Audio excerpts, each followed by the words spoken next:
Assalamualaikum warahmatullahi wabarakatuh. Nama saya Tiara Mardiana dari Prodi D3 Akuntansi Politeknik Negeri Jakarta. Sekarang saya akan mempresentasikan tugas akhir saya yang berjudul Audit atas Penjualan pada PT MEI oleh KAP PKFAO Hadinata, Hidayat Arsono, Perilingan, dan rekan. Oke, penulisan ini dilatar belakangi oleh adanya keraguan auditor atau penulis terhadap penjualan klien. Nah, sebelumnya saya akan memberikan gambaran umum tentang klien kita yang bernama PT MEI. Nah, PT MEI ini bergerak pada bidang perusahaan dagang, yaitu pada bidang penjualan alat-alat medis atau kesehatan, dan melakukan penjualan secara online. Namun, pada tahun 2020, PT MEI mengalami penurunan laba dari tahun sebelumnya, yakni sebesar 34,7% atau sebesar 20,8 miliar. Nah, hal ini menjadi ironi bagi auditor dan penulis. Mengapa? Karena seperti yang kita ketahui, bahwa perkembangan teknologi ini sangat pesat gitu. Bahkan sekarang kita sudah ada di era 4.0, di mana semua kegiatan berbasis komputerisasi dan digitalisasi. Digitalisasi mengembangkan teknologi untuk mempermudah semua bentuk kegiatan manusia. Salah satunya adalah e-commerce di luar dari edukasi dan finansial. Nah, e-commerce ini sangat berpengaruh pada penjualan perusahaan-perusahaan.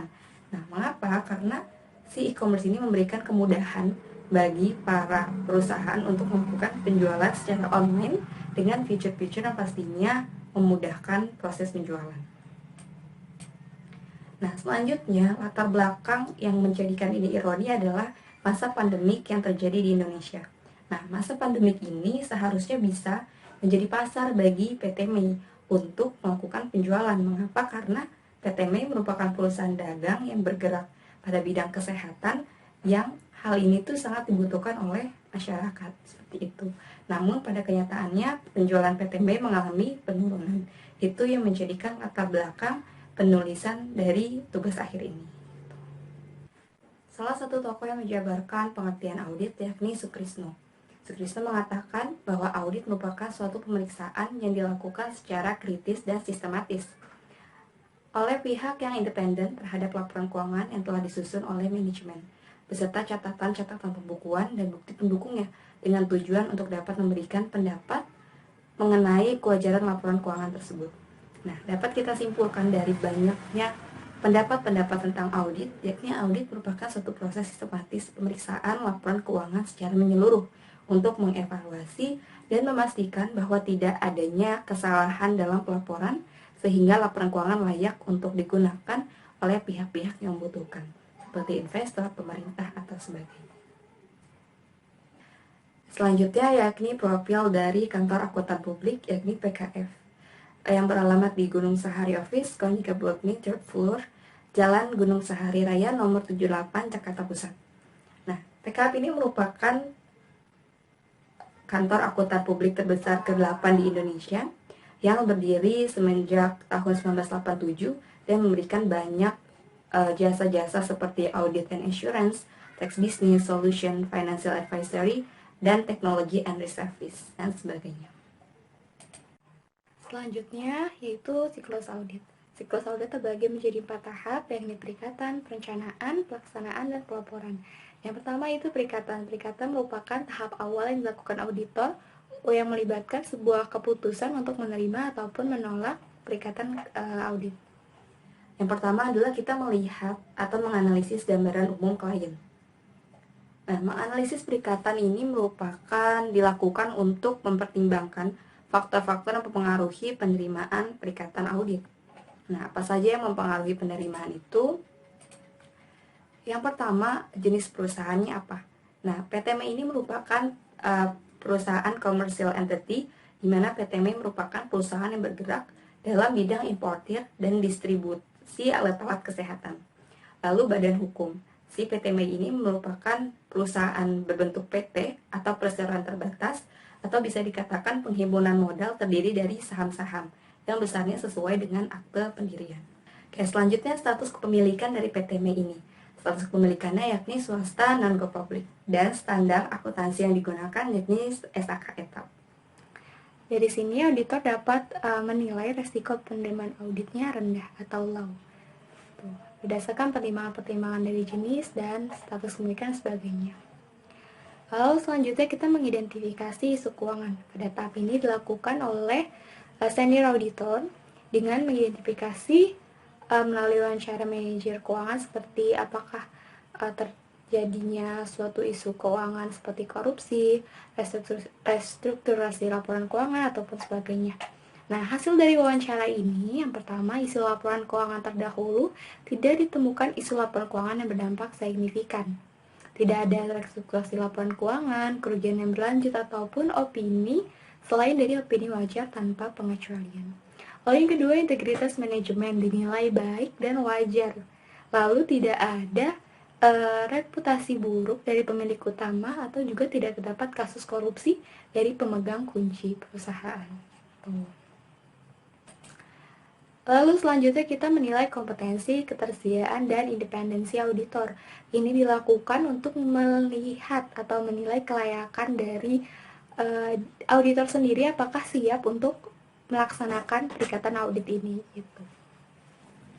Oke, yang pertama dilihat dari kompetensi. Untuk KAPPKF, Hadi Winata minimal bergelar S1 ataupun lulusan D3 dengan syarat bersedia melanjutkan kuliahnya gitu. Untuk senior auditor harus memiliki pengalaman setidaknya 3 tahun serta bersertifikat CPA atau Certified Public Accountant gitu. Untuk ketersediaan waktu dilihat dari auditor KPPKF, mayoritas auditor memiliki waktu yang memadai dan tidak terkendala dengan adanya cuti, PHK, resign, ataupun sebagainya.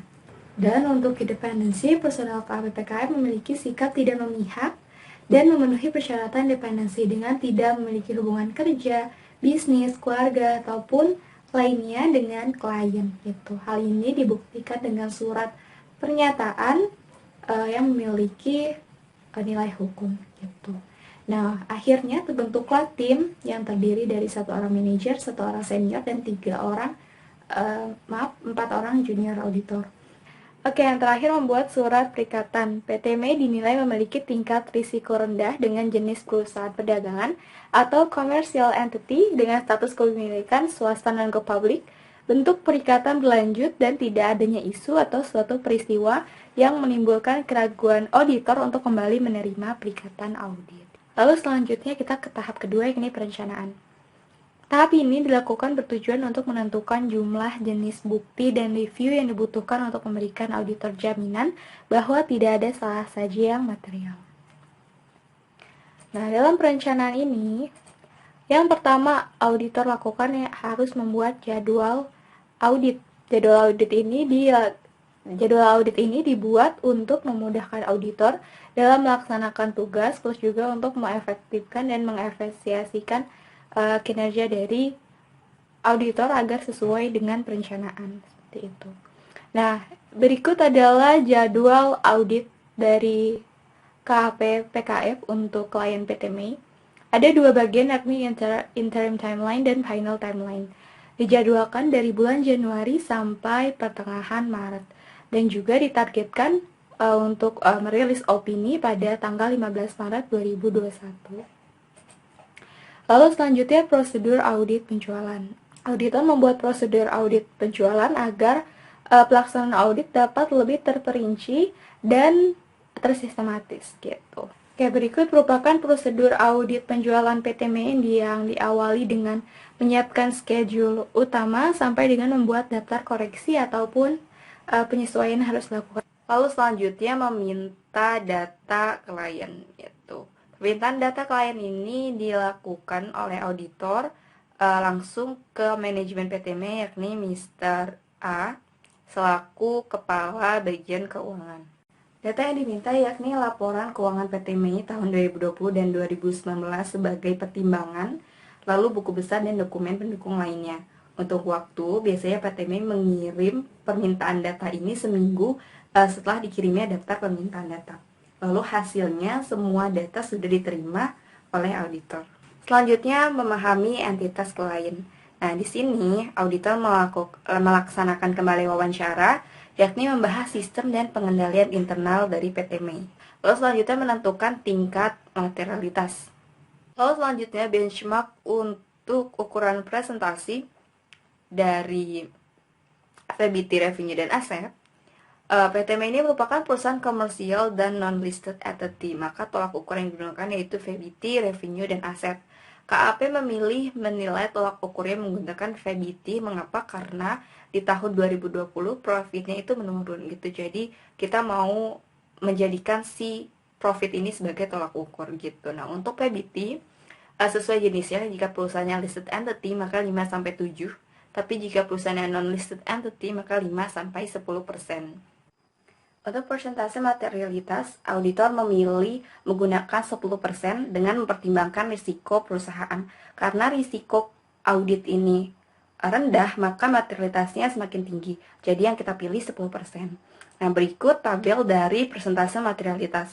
Ada data dari tahun 2020, 2019, dan 2018 untuk total aset, revenue, dan total PBT atau profit before tax. Untuk tahun 2020, PBT sebesar 7 miliar 103.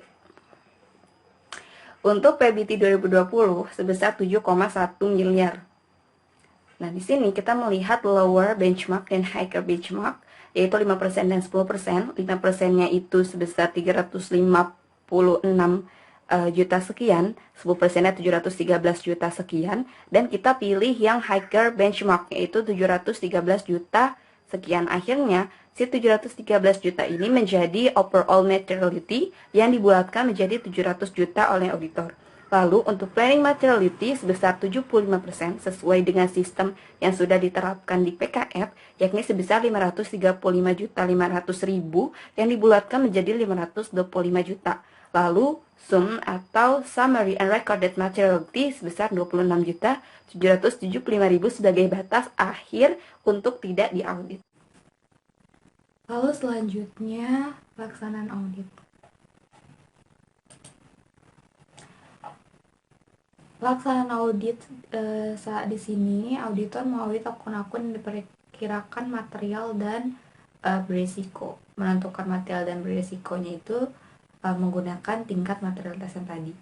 Nah, dalam penulisan ini kita akan membahas pelaksanaan audit pada akun penjualan, karena penjualan merupakan prioritas dari PT MEI yang merupakan perusahaan dagang, sehingga dinilai memiliki risiko yang tinggi, dan tentunya nilainya tadi sudah di atas materialitas dari si PT MEI.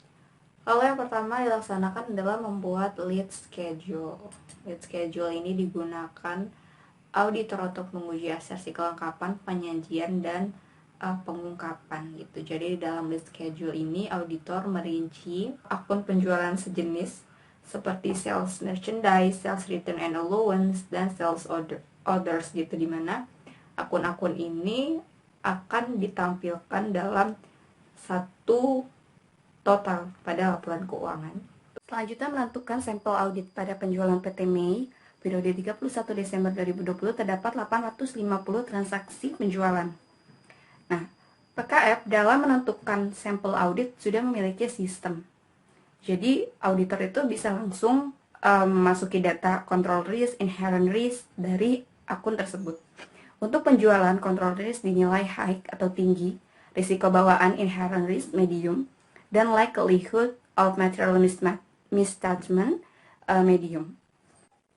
Lalu auditor mengisi total populasi dari penjualan yakni sebesar 112 miliar sekian. Lalu targeted, data ini didapat dari daftar penjualan, di mana penjualan ini dengan nominal lebih dari performance materiality, yaitu nominal lebih dari 525 juta rupiah. Nah, dengan perhitungan persentase tersebut, didapatkan hasil persentase sebesar 0,43%. Hasil ini dapat dari performance materiality terhadap populasi penjualan. Setelah itu, sistem akan menunjukkan risiko audit penjualan, yakni high, dan total sampel yang diambil sebanyak 155 sampel. Nah, berikut jumlah sampel yang auditor ambil untuk menguji penjualan PT MEI sebanyak 202 invoice yang terdiri dari 47 invoice transaksi targeted dan 155 invoice untuk memperkuat opini yang auditor berikan atau yang disebut dengan non-statistical sample gitu. Oke, selanjutnya uji pengendalian atau test of control. Nah, yang pertama, auditor melakukan wawancara dengan personil klien yang sesuai. Nah, biasanya auditor tuh bertanya, membahas tentang pihak yang bertanggung jawab atas tata kelola, pemberi wewenang, dan tanggung jawab serta prosedur standar dari praktik karyawan. Nah, hasil dari wawancara ini bahwa pihak yang bertanggung jawab atas tata kelola keuangan adalah Mr. A sendiri yang merupakan kepala bagian keuangan. Lalu selanjutnya memeriksa dan menguji dokumen, arsip, dan catatan. Lalu meninjau aktivitas perusahaan. Nah, yang terakhir untuk menguji pengendalian, auditor melaksanakan kembali prosedur klien dengan menggunakan dokumen-dokumen seperti order penjualan, delivery order, bukti penerimaan kas, dan sebagainya. Berikut gambar dari kertas kerja test of control. Di sini ada tabel invoice digunakan untuk menguji asersi, eksistensi, dan occurrence, apakah benar-benar terjadi transaksi tersebut. Lalu untuk delivery order or bill of lading, di sini digunakan untuk menguji asersi accuracy, yaitu di mana barang yang dicatat di invoice itu sudah sesuai dengan barang yang dikirim ke customer. Lalu untuk sales order, di sini auditor menguji completeness, apakah si transaksi ini sudah dilengkapi dengan bukti-bukti transaksi lain seperti sales order. Lalu untuk bank statement, di sini auditor menguji untuk asersi cut off atau pisah batas, penjualan dilaksanakan di bulan yang sama dan dibayar di bulan yang sama atau berbeda waktu. Selanjutnya melakukan uji terinci atas saldo penjualan atau test of detail revenue. Nah, kegiatan ini dilakukan untuk mengetahui salah saji material dan nilai moneter dari saldo keuangan. Untuk tabel invoice digunakan untuk memeriksa apakah informasi yang sudah diterapkan di invoice sudah sesuai dengan total daftar penjualan. Untuk delivery order digunakan untuk memeriksa apakah tanggal pengiriman barang pada delivery order sesuai dengan tanggal keterjadian yang telah dicatat perusahaan. Untuk purchase order, memeriksa informasi bahwa invoice didukung oleh bukti tambahan seperti purchase order, delivery order, berita acara serah terima, dan sertifikat progress. Lalu untuk bank statement, untuk memeriksa semua total transaksi telah dicek keakuratannya dengan total penerimaan kas. Kemudian ada kolom atribut di sini untuk mengisi apakah asersi-asersi sebelumnya itu sudah diperiksa oleh auditor dengan memberikan tanda centang pada kolom atribut. Pada proses uji rinci saldo, auditor menemukan temuan yaitu tidak sesuainya invoice dengan jumlah penerimaan kas. Untuk invoice sebesar 183 juta dengan penerimaan kas sebesar 39 juta sekian. Akhirnya auditor melakukan wawancara terhadap pihak yang berkaitan dan hasil dari wawancara tersebut bahwa sistem penjualan tersebut dilaksanakan melalui online market dengan penarikan uang secara otomatis seminggu sekali. Kemudian pencatatan penjualan pada online market dicatat per 2 minggu dalam satu invoice. Lalu dalam mengatasi hal ini, auditor melakukan penyesuaian sebagai berikut: adjustment transaksi invoice nomor sekian. Di sini ada total invoice sebesar 193 sekian dengan penerimaan bank sebesar sekian. Lalu total penerimaannya 307 juta. Differentnya hampir 123 juta. Hal ini terjadi karena terdapat pembayaran invoice lain 88 juta. Lalu ada piutang dari penjualan sebelumnya 58.958 yang belum ditarik. Lalu ada beban sales komisi dan sales promotion expense.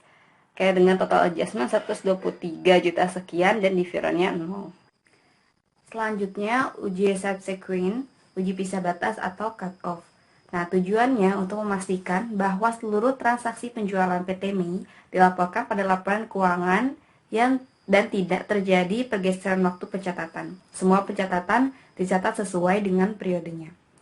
Nah, berikut tabel dari pengambilan sampel. Nah, pengambilan sampel ini terbagi menjadi dua, yaitu cut off before dan cut off after, yaitu sebelum dan sesudah tanggal laporan keuangan. Untuk yang before, kita ambil dari 31 hari sebelum closing date, yaitu pada bulan Desember. Berikut kertas kerja dari uji pisah batas, ada dua, yaitu cut off before dan after. Sebelum DO di sini ada uji invoice. Nah, untuk tabel yang kuning ini untuk menguji apakah transaksi tersebut benar-benar terjadi di bulan Desember 2020 dan juga dicatat di Desember 2020. Lalu untuk cut off after juga transaksi terjadi di Januari 2021 dan dicatat pada Januari 2021. Dengan diberikan tanda centang seperti ini. Ya, hasilnya semua transaksi dicatat sesuai dengan periodenya. Lalu untuk uji retur penjualan, berikut kertas kerja dari uji retur penjualan. Sebelum melakukan pouching dokumen retur penjualan, auditor mengambil sampel terlebih dahulu dengan sistem yang sudah tersedia di PKF seperti sebelumnya. Total populasi retur penjualan sebanyak 47 invoice dengan total 769 juta dan terambil sampel 4 pois dengan hasil acak. Berikut kertas kerja dari retur penjualan, ada daftar listing, nota retur, dan sales invoice. Uji ini digunakan untuk memeriksa benar-benar retur penjualan itu dilaksanakan dan sesuai dengan invoice yang ada. Nah, lalu tahap terakhir yaitu melaporkan hasil audit dan penilaian kewajaran penjualan dari PT Mei. Berdasarkan gambar disclosure, walaupun terdapat kekurangan dalam pengendalian internal seperti tidak adanya otorisasi yang lengkap, namun setelah melakukan wawancara dengan klien, hal tersebut dapat dibuktikan dengan dokumen lainnya yang auditor rasa memadai. Berdasarkan dengan uji-uji audit sebelumnya, dapat diperoleh kesimpulan bahwa akun penjualan PT Mei telah disajikan secara wajar dalam semua hal yang material dan telah sesuai dengan standar akuntansi keuangan yang berlaku di Indonesia. Yang bahwa untuk opini keseluruhan laporan keuangan PT Mei dinilai telah wajar tanpa pengecualian yang telah dirilis pada bulan April 2021.